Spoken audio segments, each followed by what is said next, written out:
Di video kali ini kita akan membahas sebuah soal ya berkaitan dengan materi gerak melingkar berubah beraturan. Dari keadaan diam, sebuah benda tegar melakukan gerak rotasi dengan percepatan sudut 15 radian per sekon kuadrat. Ya, percepatan sudut simbolnya adalah alfa, satuannya adalah radian per sekon kuadrat. Titik A berada pada benda tersebut, jaraknya 10 cm dari sumbu putar. Ya, bisa bayangkan ya. Jadi 10 cm di sini simbolnya adalah R. Tepat setelah benda berotasi selama 0,4 sekon, berarti ini T. Titik A mengalami percepatan total sebesar berapa meter per sekon kuadrat. Percepatan total itu simbolnya adalah A total, ya. Rumusnya adalah akar A sentripetal dikuadratkan ditambah A tangensial dikuadratkan. Nah, ini harus dihafalkan, ya. A sentripetal itu adalah percepatan sentripetal. Ya, semua benda yang berputar, semua benda yang berotasi itu pasti memiliki percepatan sentripetal. Jadi, ini sekalian kita review materinya ya. A sentripetal itu rumusnya adalah V kuadrat dibagi dengan R. Apa itu V? V itu adalah kecepatan benda, ya, kecepatan tangensial istilahnya. Lalu R itu adalah jarak benda ke sumbu putar. Kalau di soal ini berarti R-nya 10 cm. Lalu kalau kita hubungkan dengan kecepatan sudut, ya Dek ya, kecepatan sudut itu simbolnya adalah omega. Nah, A sentripetal itu rumusnya adalah omega kuadrat dikalikan dengan R. Ya, jadi V itu kan sama dengan omega dikalikan dengan R. Nah, nanti kalau V-nya itu diganti dengan omega kali R, ya, lalu dikuadratkan dibagi dengan R, jadinya seperti ini. Ini sudah pernah kita bahas di video sebelumnya, ya.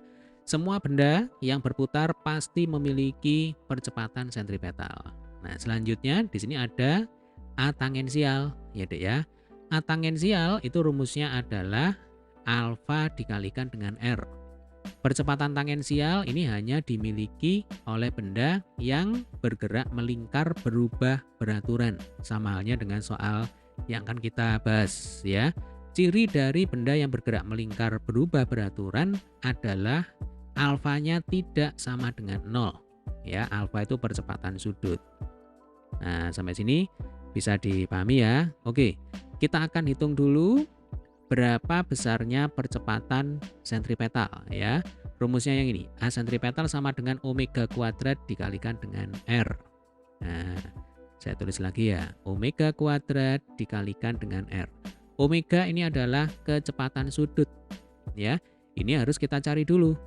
Jadi, kalau kita bicara gerak melingkar berubah beraturan ya, ada percepatan sudut, kita mau menghitung omega, berarti di sini omega T, rumusnya adalah omega 0 ditambah alfa dikalikan dengan T.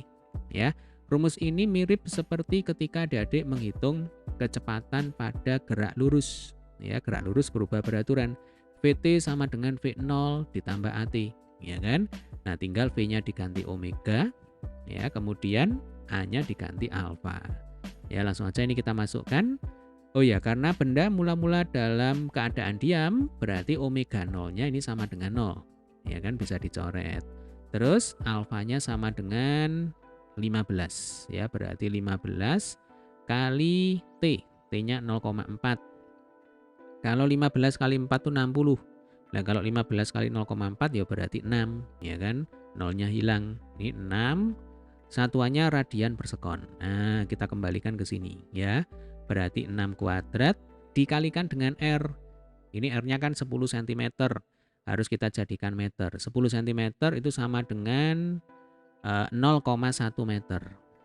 6 kuadrat itu 36. 36 kali 0,1 sama dengan 3,6. Ya, satuannya adalah meter per sekon kuadrat. Nah, ini untuk percepatan sentripetal dari benda. Selanjutnya kita akan menghitung percepatan tangensial, ya Dek ya. Jadi percepatan tangensial kita hitung di sini ya. Rumusnya adalah alfa dikalikan dengan R.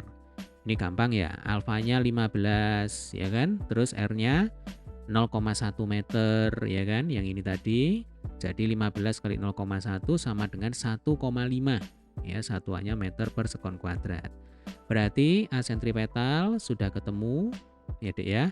Lalu A tangensial ini juga sudah ketemu. Kita kembalikan ke sini ya. ke rumus untuk menghitung percepatan total. Jadi A total itu sama dengan akar, ya.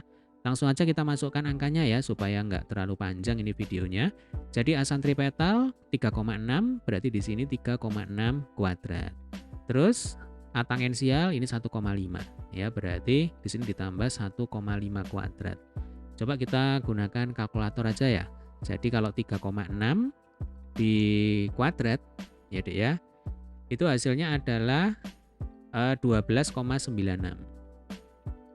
Kemudian untuk 1,5 kuadrat ini kan jelas ya 2,25.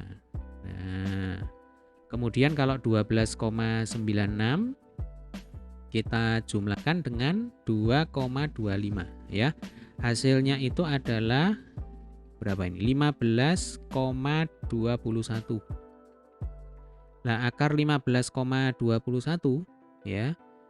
Ini hasilnya adalah 3,9. Nah, ini jawabannya. Ya, ternyata percepatan yang dialami oleh titik A ya ketika benda berotasi selama 0,4 sekon, percepatannya sebesar 3,9 meter per sekon. Oke, sampai sini bisa dipahami ya. Baik, demikian tadi adalah pembahasan untuk soal kita kali ini ya. Sampai ketemu di video pembahasan soal berikutnya.